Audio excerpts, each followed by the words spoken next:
Maraming variety ang ficus. Isa na dito si variegated Ficus triangularis na naiiba ang anyo ng kanyang dahon, naiiba ang kanyang kulay dahil nagkakaroon siya ng kulay krima sa gilid ng kanyang dahon at ang kulay berde ay nasa gitna. Naiiba ang kanyang pagka-variegation.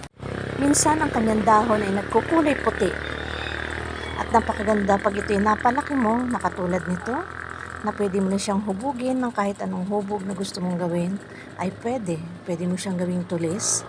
At ang pag-aalaga sa Ficus triangularis ay napakadali lamang. Gusto kasi nito ay tubig. Pag dinidilig mo siya, yun ang gustong-gusto niya. Kahit ara-arawin mo siyang diligan, pwede. Ngayon naman, pwede mo siyang i-direct sa sunlight dahil gusto rin niya ng araw, dahil ito ay nanggaling sa mga lugar na maiinit. Kaya kapag ito inilagay mo sa araw, ay lalong lumalabas ang kanyang tunay na ganda ng kanyang dahon.